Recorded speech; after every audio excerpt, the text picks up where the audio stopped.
Entonces dijimos que la glucólisis es la principal vía catabólica común a casi todos los organismos vivientes, por el cual se aprovecha la energía almacenada en un monosacárido particular que es la glucosa. Si ustedes pensaron, bueno, ¿por qué la glucosa? Hay un montón de moléculas, un montón de sacáridos, monosacáridos, disacáridos, lípidos y demás de alta energía. ¿Por qué justo la glucosa es este elemento común, la degradación de la glucosa y el ciclo de respiración es común a todos los animales y no otro? Bueno, probablemente hay explicaciones que tengan que ver con ventajas específicas de la glucosa y de estos ciclos para la obtención de energía, pero también gran parte de la explicación se debe al hecho de que era el mecanismo central del último ancestro común de todos los organismos vivientes. Es decir, no necesariamente vamos a necesitar explicar esta unidad o esta elección que es horizontal a toda la vida por una cuestión funcional, sino que a veces simplemente es una cuestión de descendencia común. Es lo que heredamos de ese último ancestro común. De hecho, más adelante, cuando vean en microbiología, van a ver que hay una enorme diversidad de alternativas. Los procariotas, tanto las bacterias como los arqueas, han sido muy imaginativos, y mientras los eucariotas iban por la vida innovando morfológicamente, haciéndose más complejos, desarrollando nuevas estructuras celulares, aprovechando un sistema de endomembranas y su capacidad de formar conjuntos multicelulares complejos, los procariotas innovaban por el lado del metabolismo.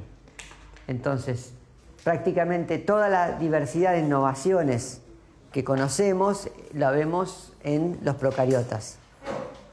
Pero, como nosotros somos eucariotas, y como son los eucariotas los que forman la mayor parte de los organismos visibles a simple vista,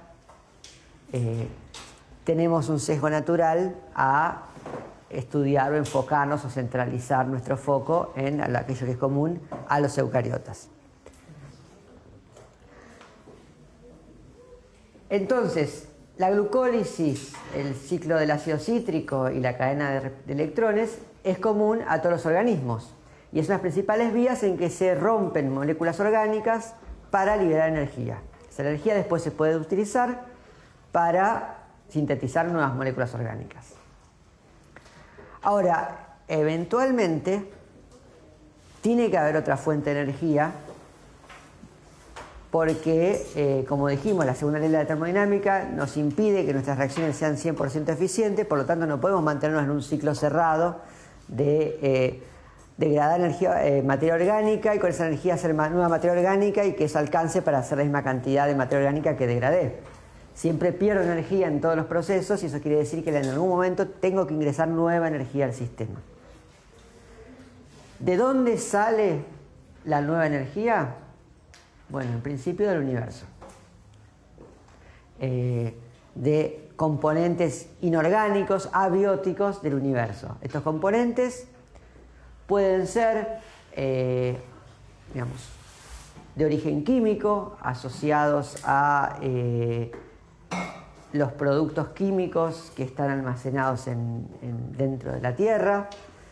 Se pueden utilizar, por ejemplo, compuestos químicos que emergen en distintas partes a partir de zonas subterráneas y que muchas bacterias pueden utilizar para hacer energía.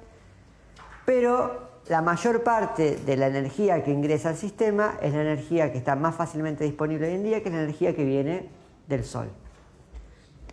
Y es energía que llega a la Tierra en forma de luz, de energía lumínica. Esa luz es aprovechada por un subconjunto de organismos que son capaces de hacer un proceso que se llama fotosíntesis, por el cual son capaces de capturar la energía lumínica, usarla para promover electrones de ciertas moléculas a niveles más altos de excitación, y después utilizar esos electrones de alta energía para, oh sorpresa, hacer ATP. Y ese proceso se llama la fase lumínica de la fotosíntesis, es la fase en la que se captura la energía. La fotosíntesis también está asociada a una segunda fase, que es la fase de síntesis en realidad, que es la de producción de moléculas orgánicas a partir de moléculas inorgánicas. En la fotosíntesis lo que ocurre es que se van a capturar átomos de carbono provenientes de dióxido de carbono de la atmósfera, se van a combinar con agua y eso va a usarse para formar hidratos de carbono, justamente, con carbono y agua. Y ese proceso, si ustedes hacen la reacción, por la estequiometría del proceso, lo que les resulta es que les sale sobrando oxígeno, porque si toman dióxido de carbono, que tiene oxígeno, y toman agua, que tiene oxígeno, y hacen carbohidratos, que tiene una fórmula que es por cada equivalente a una molécula de agua, tiene un átomo de carbono, les salen sobrando átomos de oxígeno.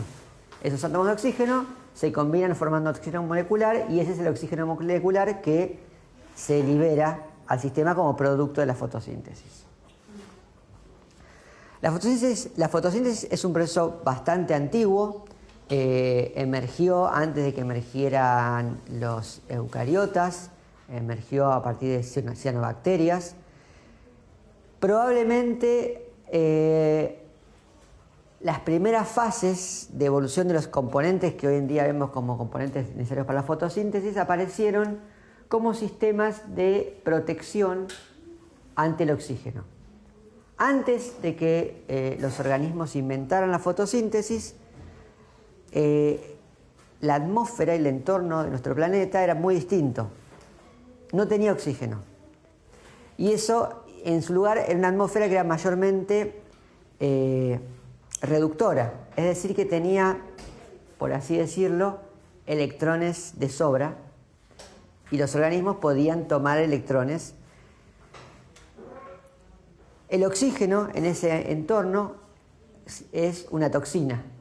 ¿Por qué? Porque el oxígeno, como átomo, es muy ávido de electrones. Y eso implica que muy rápidamente va a reducirse oxidando a otras moléculas y generalmente eso causa un daño a nivel celular porque si uno oxida moléculas orgánicas, biomoléculas, es decir, como que forman parte además de los organismos, esas moléculas muchas veces pierden su función. Eso quiere decir que un organismo expuesto a oxígeno estaba en serios problemas. Lo que ocurrió es que aparecieron mecanismos de captura de oxígeno, muchos de los cuales eventualmente fueron reciclados o reaprovechados en los sistemas que hoy vemos para usar para la respiración celular. Una de las hipótesis fuertes acerca de por qué evolucionó la respiración celular es no porque es un mecanismo genial para aprovechar la energía de los compuestos orgánicos, sino porque era una manera de tener moléculas que capturaban el oxígeno. Usaban lo que llamamos antioxidantes. Cuando evoluciona la fotosíntesis, es una manera tan efectiva de aprovechar un medio nuevo y totalmente abundante de energía como era la luz del sol, que genera un gran éxito entre aquellas, en ese momento, cianobacterias que primero lo desarrollaron. Y eso, ¿qué hace? Lo que empiezan a hacer es empiezan a liberar una gran cantidad de oxígeno. Mucho oxígeno. Al principio, ese oxígeno va oxidando moléculas inorgánicas, como por ejemplo hierro, y eso genera sales de óxido que tienen menor solubilidad, entonces van precipitando y eso como que va capturando a medida que se genera el oxígeno. Ese oxígeno reacciona con componentes inorgánicos y eso lo que va haciendo va limitando la cantidad de oxígeno, con lo cual la atmósfera en general y el entorno no se satura de oxígeno y por lo tanto los otros organismos que no pueden tolerar el oxígeno siguen sin problema, hasta que se agotan esos compuestos oxidables y empieza a aumentar enormemente la cantidad de oxígeno. Eso se cree que generó una crisis muy grande en la vida en ese momento, probablemente la extinción masiva más grande de la historia de la vida, donde solo sobrevivieron aquellos organismos que o vivían en algún lugar alejado o donde no llegaba el oxígeno que liberaban las algas, las cianobacterias, o de alguna manera lograron desarrollar mecanismos de defensa contra el oxígeno y eventualmente incluso aprovecharlo.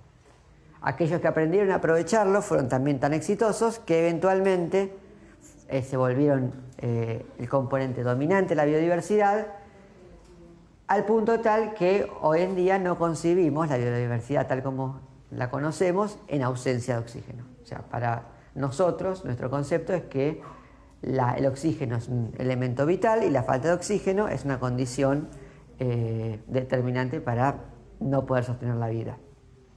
Sin embargo, sepan que en algún momento eso no fue así y que en algún momento el oxígeno fue una toxina y nosotros somos el producto de un proceso evolutivo que transformó una toxina en algo necesario y vital. Entonces, hablando de fotosíntesis,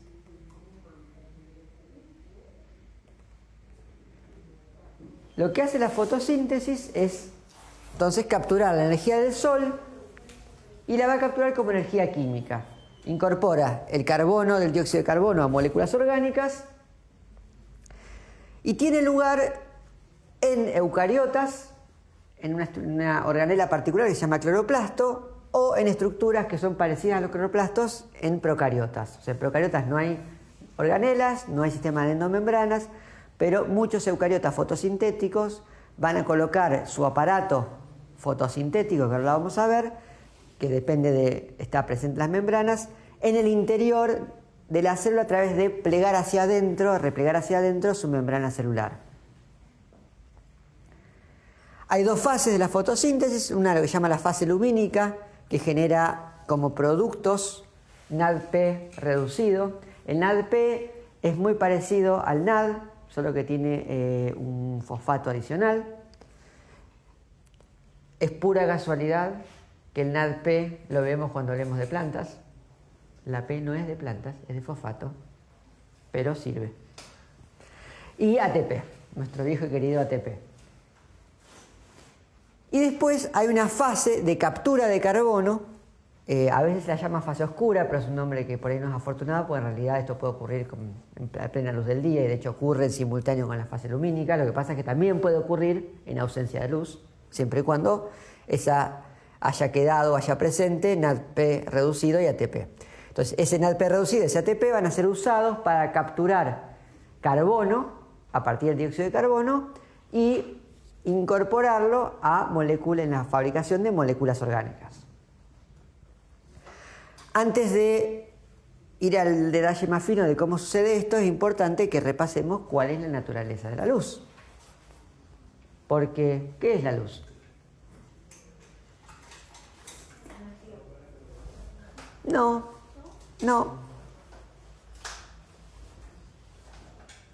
Hay energía en la luz. No, podría ser ausencia de ojos para el caso. No, pero se puede percibir igual. ¿Qué es la oscuridad? Ausencia de luz. ¿Ausencia de luz o ausencia de percepción de la luz? De percepción de la luz. Si yo te pongo en un cuarto con una lámpara ultravioleta, para vos estás a oscuras, pero ¿hay luz o no hay luz? Entonces, ¿qué es la luz? ¿Alguna vez se preguntaron qué es la luz? No es la emisión de fotones. ¿Qué es un fotón? No es una partícula subatómica, ¿no? No es una partícula subatómica. Es una onda, es una partícula.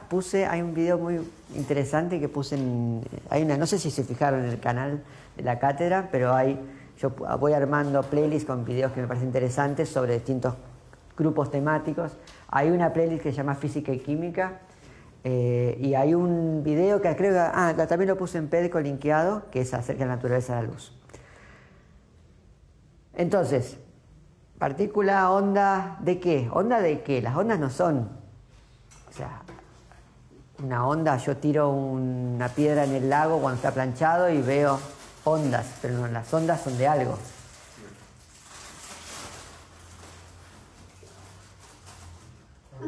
¡Ah! ¿Eh? ¡Ah! Bueno, la pregunta vale igual. Pueden pensar a lo largo de todo el tiempo, 24 horas. Tuvieron muchas 24 horas para preguntarse, ¿qué es la luz? La luz es... Esto lo van a entender un poco más en Física 2. La luz es el resultado de la vibración o la variación en el campo electromagnético. ¿Qué es un campo electromagnético? Un campo electromagnético es el resultado de variaciones en... ¿Qué es un campo? Vamos de vuelta. ¿Qué es un campo electromagnético? ¿Tienen idea? ¿Alguien sabe? ¿Saben qué es un campo gravitatorio? ¿O un campo magnético? Cuando hay una fuerza más grande empieza a traer atrás. Eso es el resultado del campo. Si yo pongo, vamos a poner un ejemplo con un imán. Si yo pongo un imán, ¿no? Pongo en una mesa, pongo un imán fuerte. Y después agarro una bolita de hierro.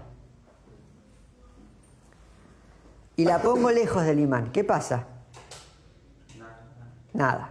¿No? En principio no pasa nada. La pongo pegada al imán y ¿qué pasa? Se pega al imán. La pongo un poquito más lejos del imán. ¿Qué pasa? Intenta acercarse. Se acerca. La pongo un poco más lejos, se acerca quizás un poco más despacio. Si la pongo demasiado lejos ya no pasa nada. ¿Cuándo la bolita es atraída más fuerte al imán? ¿Eh? Cuanto más cerca esté. O sea que el espacio alrededor del imán varía en qué va a pasar cuando ponga la bolita ahí, ¿sí? Es decir, que la presencia del imán genera un campo potencial asociado a qué es lo que va a pasar cuando yo pongo un objeto que es capaz de interactuar con ese imán, ¿sí? Ese campo yo puedo, por ejemplo, decir, bueno, lo pongo la bolita acá y mido con un dispositivo la fuerza con la que el imán lo atrae. Lo que voy a ver es que cuando estoy cerca, y la dirección, fuerza y dirección.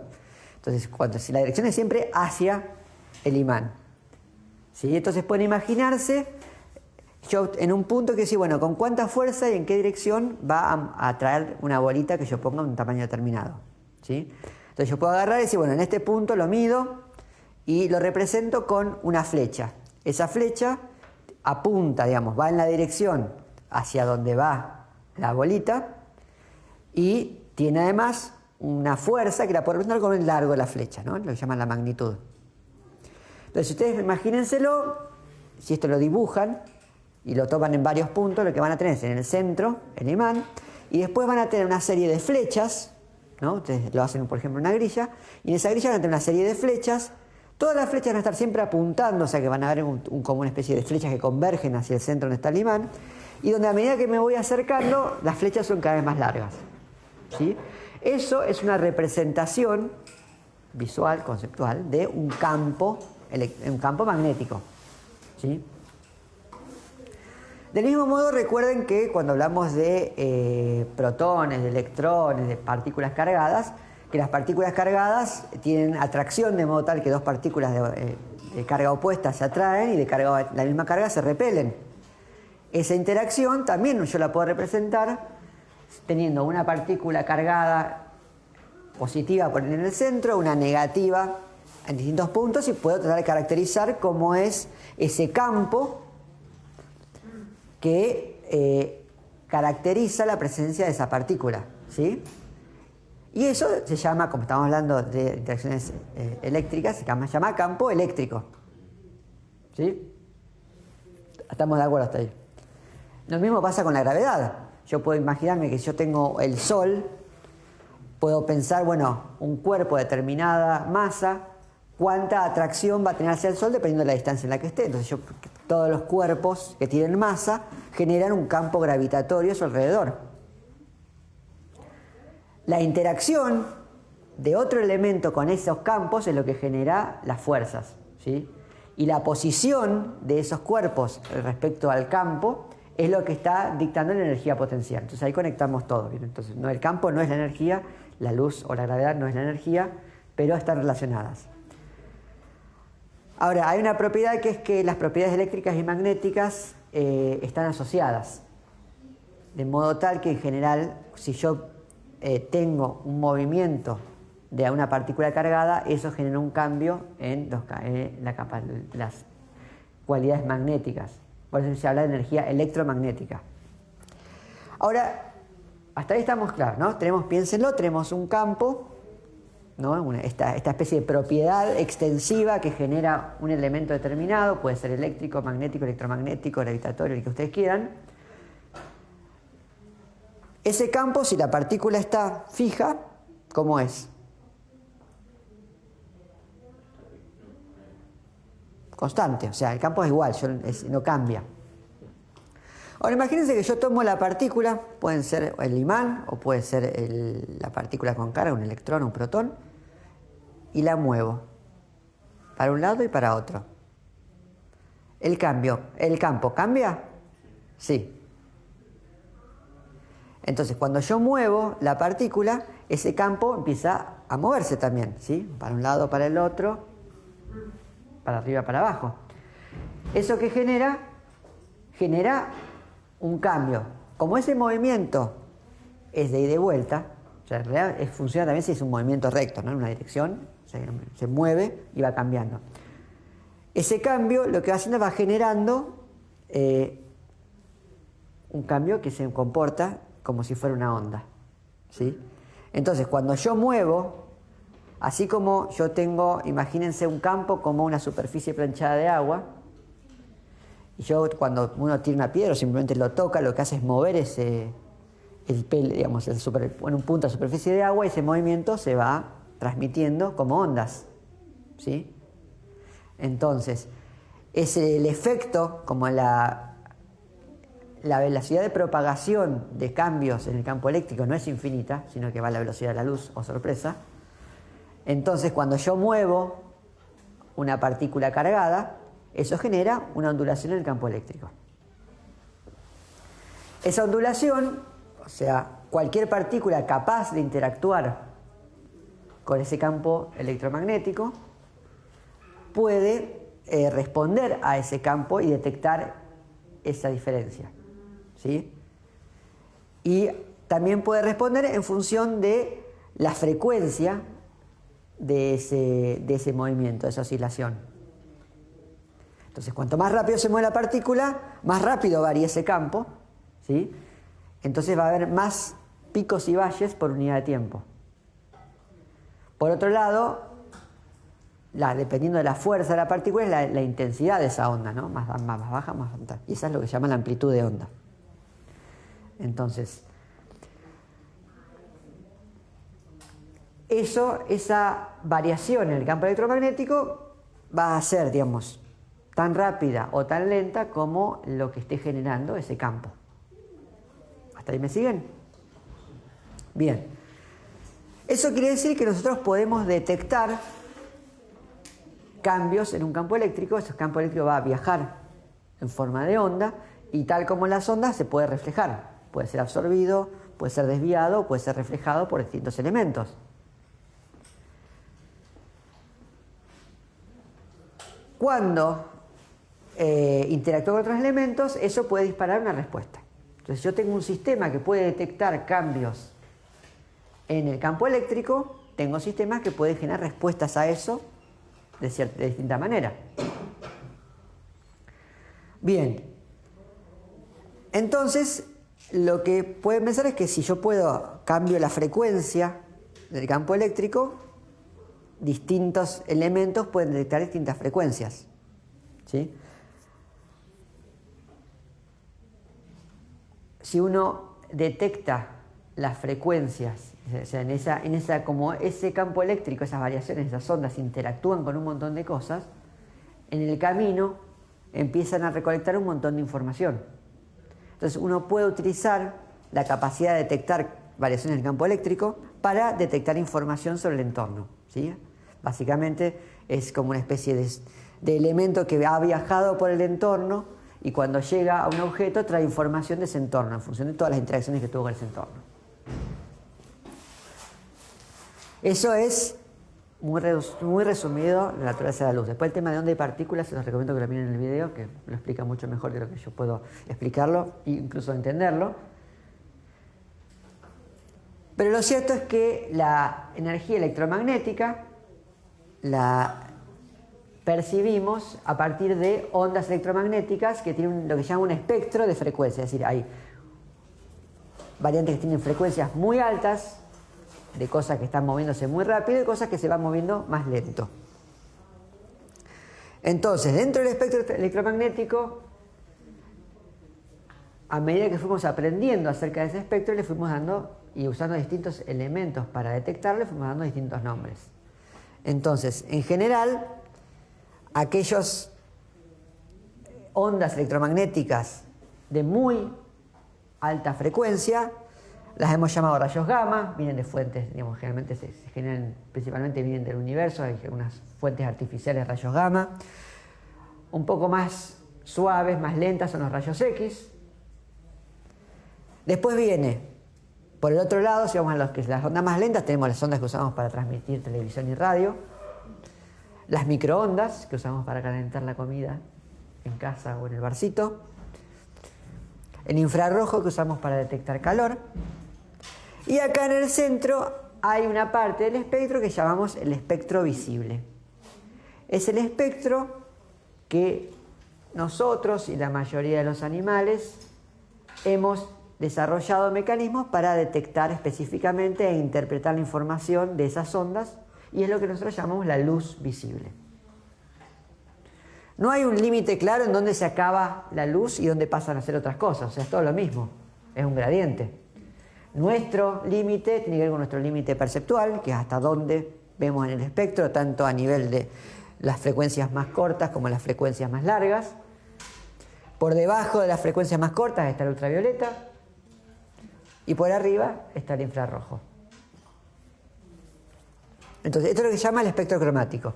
Y dentro de ese espectro cromático tenemos asociados una serie de colores a distintas partes de esta longitud de onda. Entonces, cuando empezamos a ver las ondas de longitud más corta, las vemos en violeta, por eso que esto se llama el ultravioleta, que está más allá del violeta. Y vamos haciendo un gradiente que va por el azul, verde, amarillo, anaranjado y rojo, y por encima de esto ya dejamos de ver ondas más largas, y es lo que llamamos el infrarrojo, por debajo del rojo.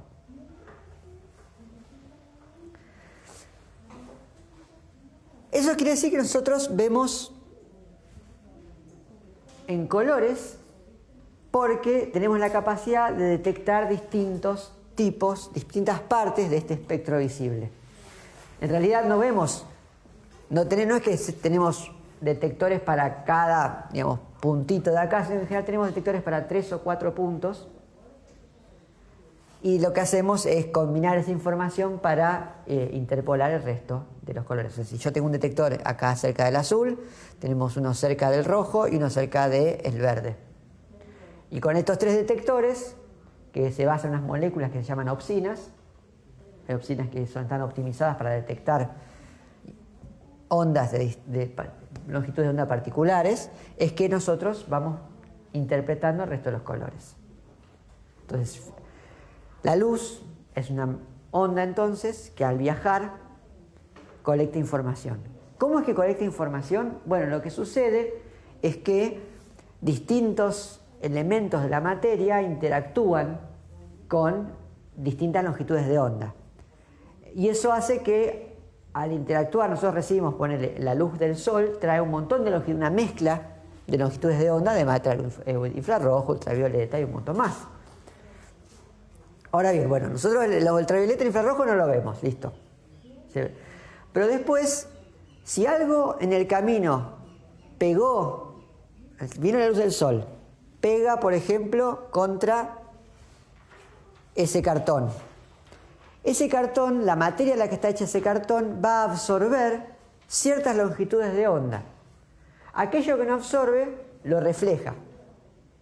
Es decir, la luz que no es absorbida rebota y llega hasta mis ojos, hasta los ojos de ustedes. Entonces lo que llega de esa luz es lo que no absorbió el cartón.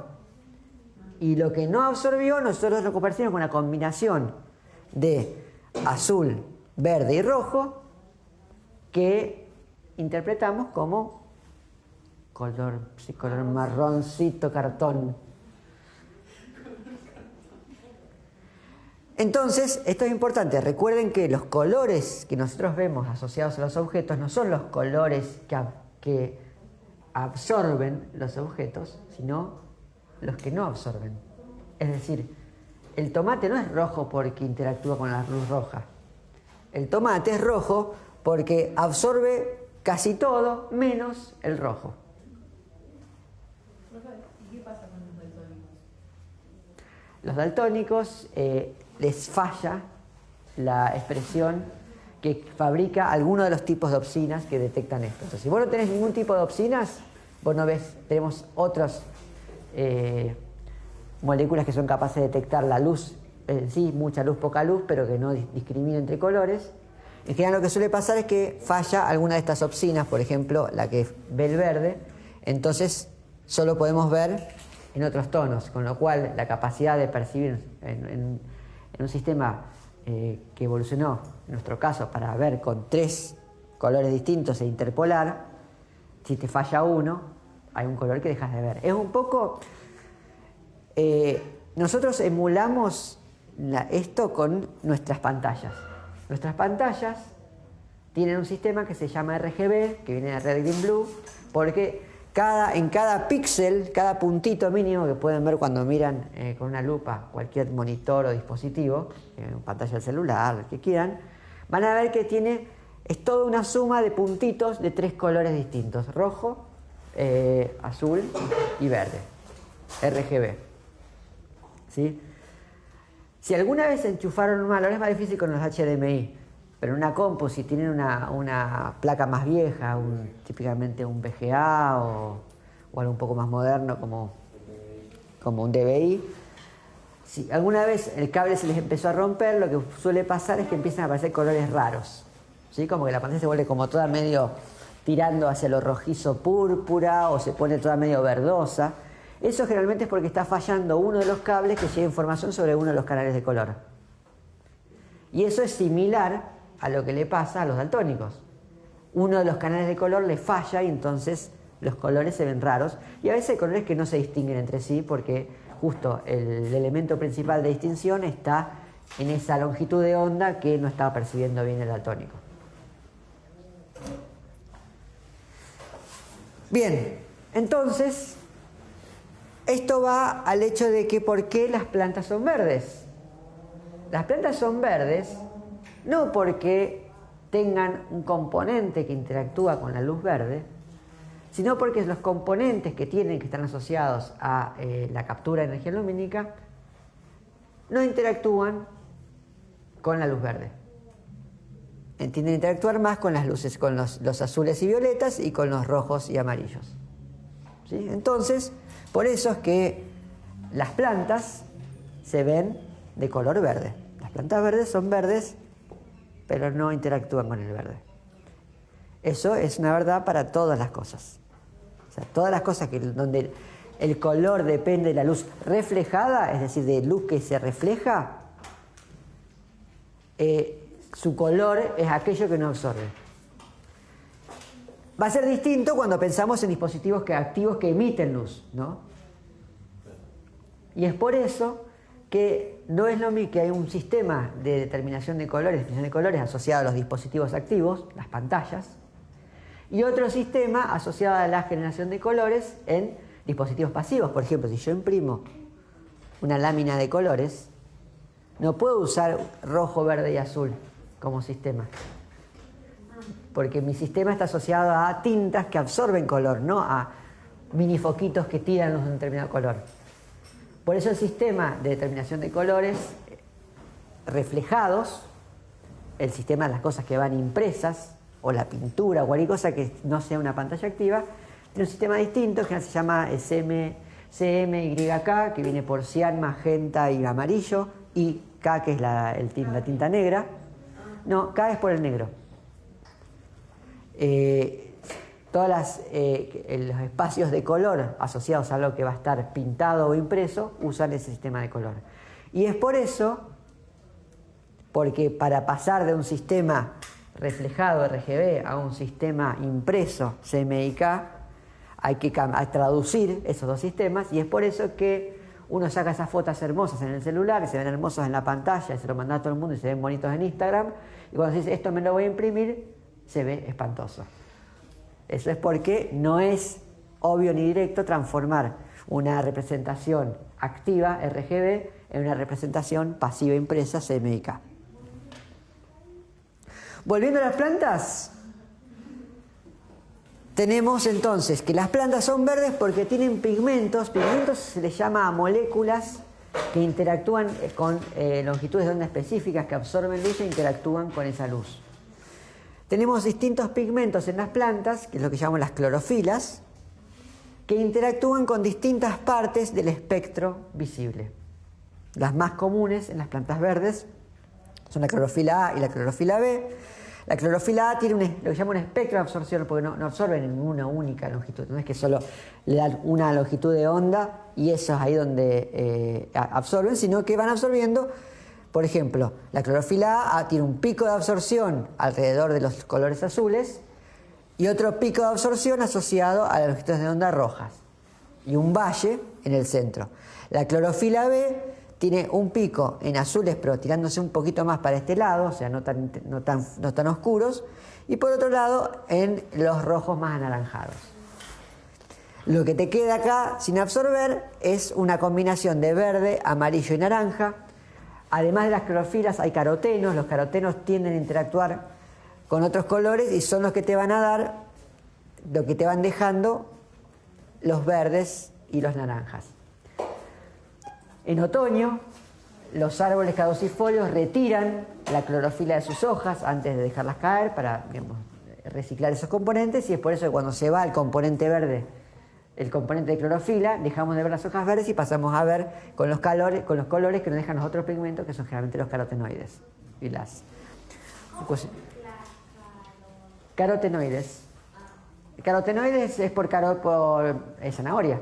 O sea, carrot, que es zanahoria en inglés, es uno de los vegetales que más cantidad de carotenoides tiene, y se lo identificó ahí, y después se lo encontró que está en casi todas las plantas, como lo llama un pigmento accesorio.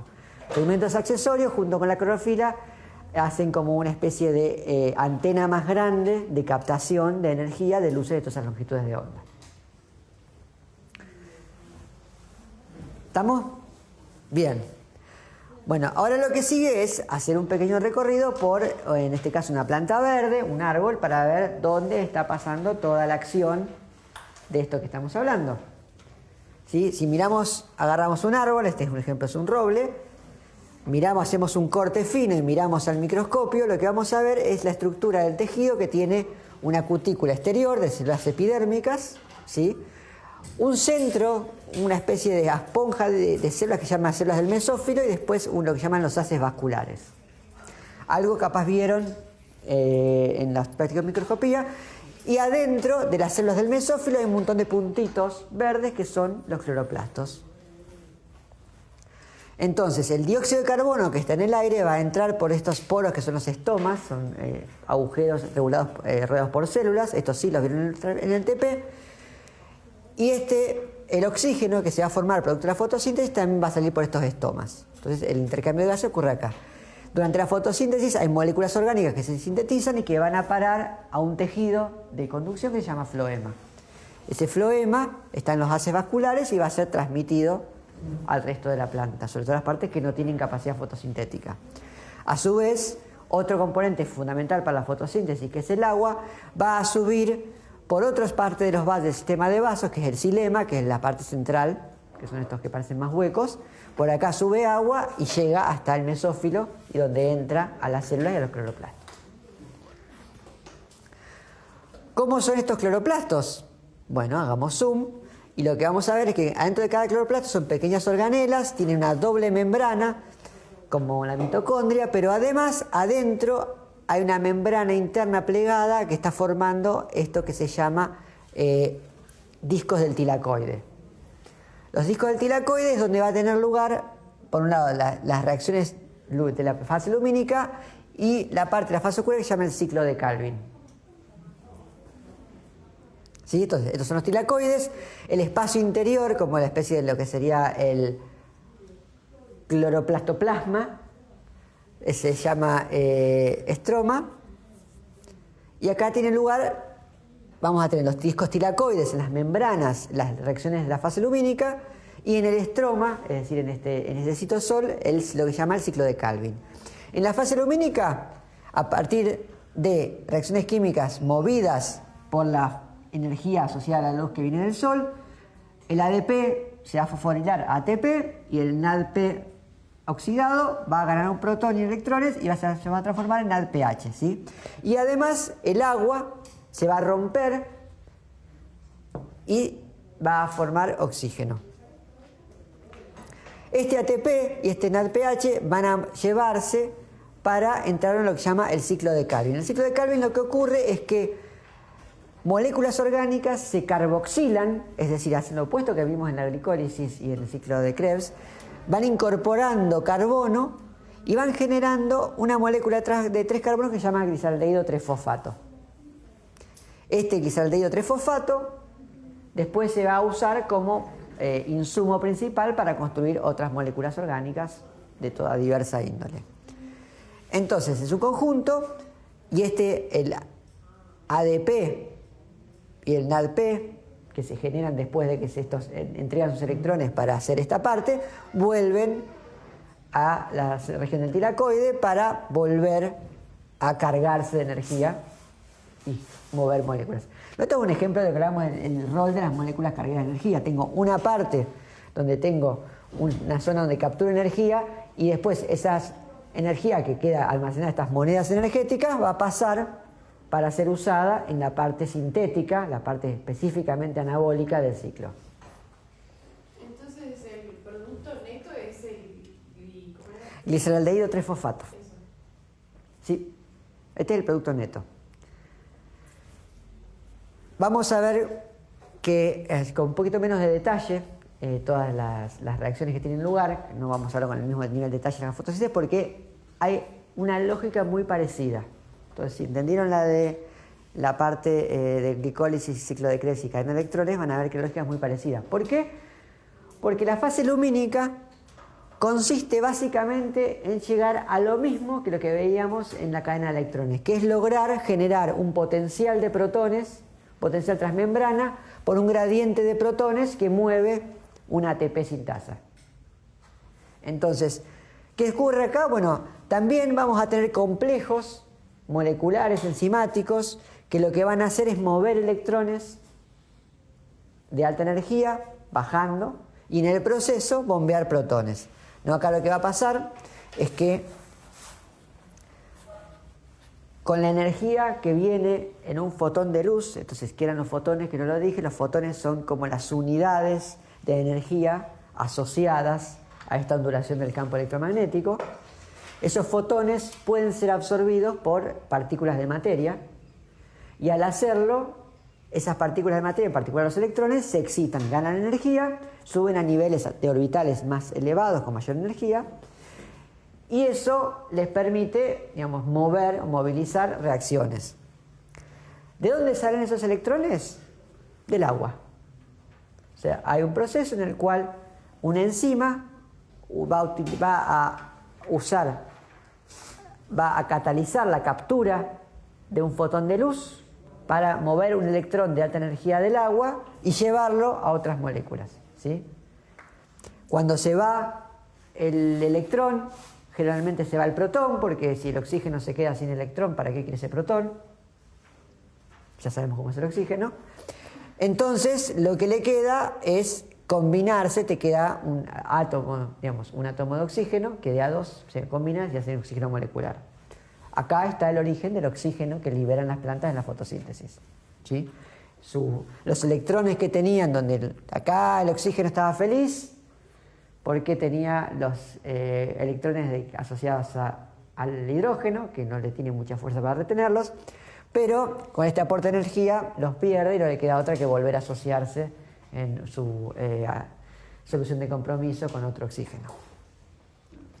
Estos electrones de alta intensidad van bajando, pasan de un fotosistema que se llama 1 a un complejo que se llama citocromo, acá siguen bajando, reducen una molécula que se llama plastocianina y en el proceso bombean electrones hacia el interior del tilacoide, pasan, la plastocianina pasa electrones al fotosistema 2, que también hace este fotosistema también puede volver a elevar el nivel de energía del protón también tomando fotones, y en este fotosistema eventualmente los pasa a otro carguero que se llama ferredoxina, que lo pasa a otra enzima, que acá es donde se produce NADPH directamente a nivel del sustrato. Entonces tenemos dos procesos, uno que genera NADPH al entregarle esos electrones al NADP reducido, al NADP oxidado, por un lado, acá sale el NADPH, y por otro lado tenemos este complejo que va bombeando protones al interior del tilacoide,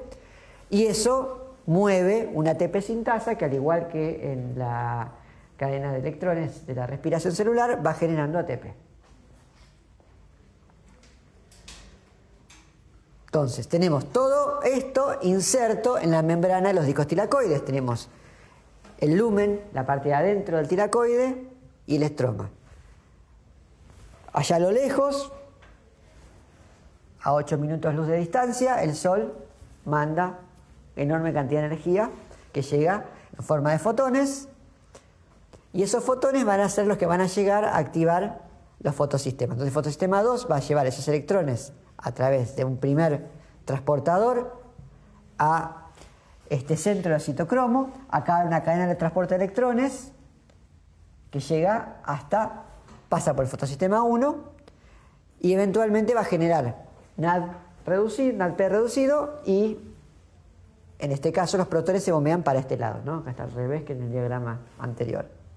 Entonces tenemos la clorofila acá, captura los electrones, transporta el electrón de alta energía, en el proceso ese electrón sale del agua y se forma oxígeno y protones. Entonces acá ya quedan protones. Bien, ahora la parte que sigue es que esto lo que va a hacer, va a viajar hasta este otro componente. En el complejo de citocromo va también a hacer empezar una cadena de transporte a la cual se van a bombear protones, y acá baja la energía del electrón. Este electrón es depositado oxidando este componente, que lo va a transportar hasta el fotosistema 1. Acá este electrón, que ya perdió bastante energía, va a volver a ser excitado por fotones que vienen de la luz del Sol, a través de otra molécula de clorofila que está acá. Sube su nivel de energía y ese es llevado hasta acá, y acá es donde este electrón se entrega al NADP oxidado para reducirlo, añadiendo un protón. Entonces tenemos la generación de ingreso de protones por un lado, tanto en la ruptura del agua como en el bombeo movido por la cadena de electrones del complejo de citocromo, y por otro lado la formación de NADP reducido. Y acá lo que tenemos es una formación de un gradiente de electrones, donde acá hay más protones y acá hay menos protones. Estos van a generar un movimiento a través de la ATP sintasa, y acá es donde va a ocurrir la síntesis de ATP. Sí, fíjense que esto es muy parecido en su lógica a lo que vimos en la respiración celular. Movemos electrones de niveles altos de energía a niveles bajos de energía, y en ese movimiento aprovechamos para generar, por un lado, reducir moléculas cargadas de energía, y por otro lado, para generar un gradiente de protones que permite funcionar una bomba de ATP, una ATPasa que sintetiza ATP. ¿No? Esto va a ocurrir como un proceso continuo, entonces va a haber una continua formación de ATP y de NADP reducido.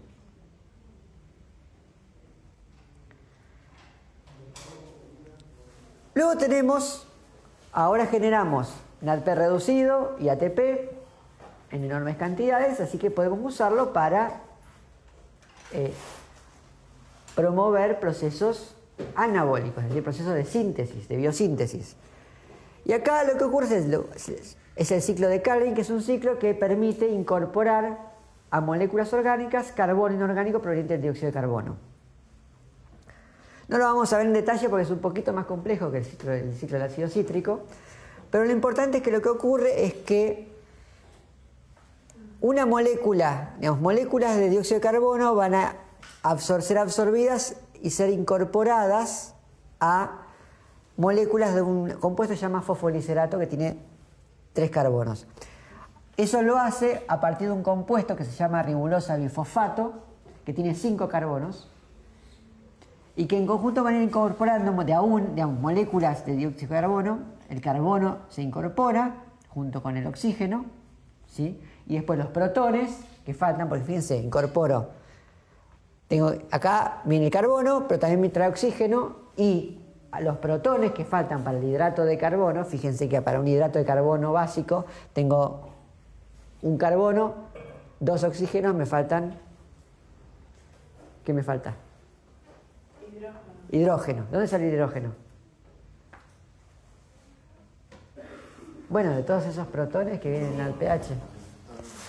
Entonces, esto lo que va a hacer es, primero me va a absorber el dióxido de carbono, asociarlo, esto va a romper las moléculas, y después lo que ocurre es una serie de pasos que consumen tanto ATP como NADP reducido, que van generando, por un lado, me generan moléculas que me van a regenerar esta ribulosa bifosfato, es decir, este ciclo por parte tengo que volver a recuperar la ribulosa bifosfato, pero que a partir de una cierta cantidad de moléculas me va quedando un extra de moléculas de glicaldehído 3-fosfato.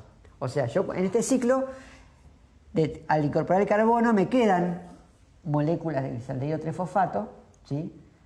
La mayoría de las cuales vuelvo a usar para regenerar la ribulosa bifosfato, pero me van quedando un extra, un sobrante de moléculas de glicaldehído 3-fosfato, que son las que voy a utilizar para sintetizar glucosa y otros carbohidratos, ¿sí? Y eventualmente, a partir de eso, todo lo demás. Este ciclo es un poquito más complejo porque no es tan lineal como el otro ciclo de Krebs, donde yo tengo una cosa de 1 a 1. Fíjense que habla acá de 6 moléculas y es porque hay una cantidad de vueltas que tiene que dar este ciclo para lograr obtener el equivalente a una molécula de glucosa en carbono. Es decir, para acá aparecen 2 moléculas de glicaldehído 3-fosfato que representan 6 moléculas de carbono incorporado, y eso a través de 6 vueltas del ciclo. Lo importante acá, eso ya lo verán con más detalle cuando vean química biológica. Lo importante acá es entender que acá hay un componente donde se está capturando carbono que normalmente otros organismos no podrían incorporar, ¿no? Pues nosotros podemos aprovechar carbono solamente de compuestos orgánicos. No podemos utilizar como fuente para construir cosas el carbono del dióxido de carbono. Profe, esa es la parte que también se puede estar generando de noche. Sí. Y se genera el electroma, que es como el citoplasma como habían dicho, el cloroplastoplasma. El cloroplastoplasma. Sí, exactamente. Y de hecho los productos muchas veces se almacenan también en ese espacio. Por eso es que cuando ustedes vienen amiloplastos, los amiloplastos no son algo totalmente distinto de los cloroplastos. En realidad los plástidos son un solo tipo de organela que en función de cómo se organiza puede ser estar cumpliendo una función fotosintética, y entonces tiene tilacoides y es verde porque tiene un montón de clorofila y está haciendo fotosíntesis, o puede mudar a un espacio de almacenamiento y entonces en vez pierde la clorofila porque no la necesita, empieza a construir glucosa, con la glucosa la engancha, hace las cadenas ramificadas de glucosa forman el almidón, y ese almidón queda depositado al interior de este plástido, y ahora como no es verde no lo llamamos cloroplasto, pero como está lleno de almidón lo llamamos amiloplasto, porque amilo quiere decir almidón.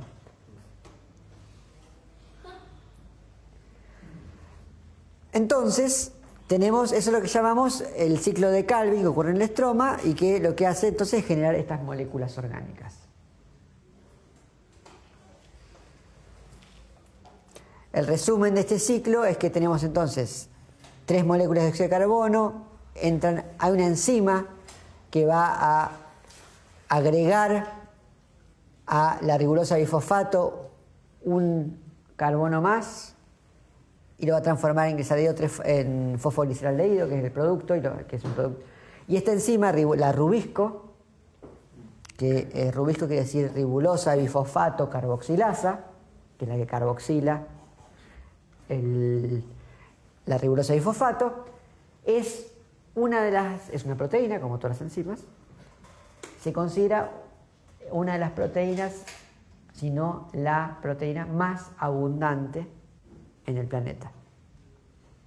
Esta es la enzima que está ocupada de incorporar y generar la base del carbono que todos los demás usamos, salvo en los sistemas donde todo parte de otro tipo de incorporación de energía, en los quimiautótrofos. Todos los sistemas globales que no son más familiares dependen de la rubisco. Con lo cual se imaginarán que es bastante frecuente. Entonces fíjense que, de vuelta, acá hay un resumen del ciclo, donde vemos que hay toda una serie de vueltas del ciclo que generan eventualmente este gliceraldehído trifosfato, que después se utilizará para hacer glucosa y otras moléculas. Profe, esas 6 vueltas, ¿a qué velocidad puede estar ocurriendo?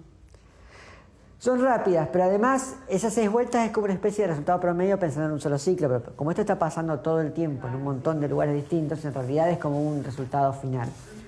Lo que pasa es que al no ser una cosa lineal, una cosa de 1 a 1, es más difícil verlo o explicarlo, y fue más difícil además, tomó mucho más tiempo dilucidar cómo funcionaba la fotosíntesis de lo que tomó dilucidar cómo funcionaba la respiración celular.